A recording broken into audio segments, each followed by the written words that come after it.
A 1988 Ford Ranger with 227,000 miles. Still original motor, original transmission. Hello, I'm Randy here, and I was asked here a while back, where do all the vacuum lines and hoses on a 1988 Ford Ranger lead to? So I'm going to do a video on that here today. I've actually got several questions on it, so yeah, seems like a video is a good way to go here. Again, this is a 1988 Ford Ranger 2.9 liter V6 automatic transmission. I believe that's the only way they came with a V6, by the way, was automatic transmission. So again, keep in mind this is the V6 here, 2.9 liter in the 1988 Ford Ranger. I believe that's somewhat universal across all these 2.9 liters here. So anyway, everyone, starting in the intake manifold here. You kind of have two sections here. You got before the throttle plate and after the throttle plate, and then you also got in the back, they're coming off the back of the intake. So we're going to start up front here, and then we'll work our way towards the back. Okay, well, so starting right up front here, we got three hoses that are before the throttle plate here. So these are before the throttle plate that opens and closes. Right in front here, and hopefully you can see it, that big one here leads to the crankcase. This is, I believe this is the air in for the crankcase ventilation. The other side has the air out, or the vacuum out, if I remember correctly. I think that's how that works, or maybe that's the other way, whichever way. Behind that, we got this small line here. Again, it's really hard to see where it connects under there, but the small line here leads down to, what is that, charcoal box, if I remember correctly. Leads down to the fuel tank, basically the fuel tank vapor purge. Sucks the vapors out of the fuel tank, so that's what that is for. So just a small line wraps around there, and then a small line that comes back out of it and down to the fuel tank.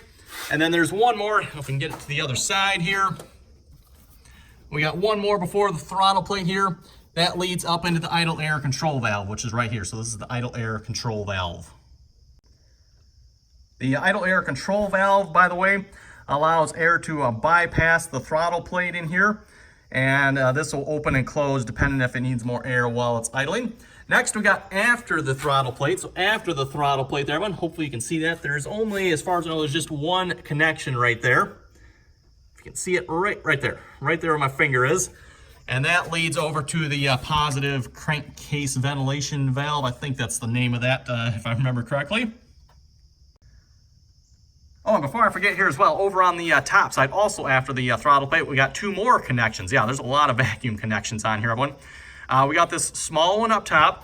This leads over to the air filter, which, if our memory serves me correctly, everyone, it's some sort of thermal sensor in here that opens and closes a valve down on your air intake here. So this is your air intake down here underneath the battery. So this this vacuum line here, yeah, that'd be vacuum, right? I think that'd be considered vacuum there. Goes to some sort of, I don't know what that is in there, everyone, but there's a line in and then there's a line out. The line out, again, goes down to a control valve, somehow a vacuum operated control valve that determines if you get air from the front or it'll suck air from the exhaust manifold. Again, there's a cover over the exhaust manifold on this side, and that will suck the air across the manifold, giving it heated air to the intake. Next up here as well, we have another small line. This small line here just goes to the air pressure sensor here. So just a small line over to there.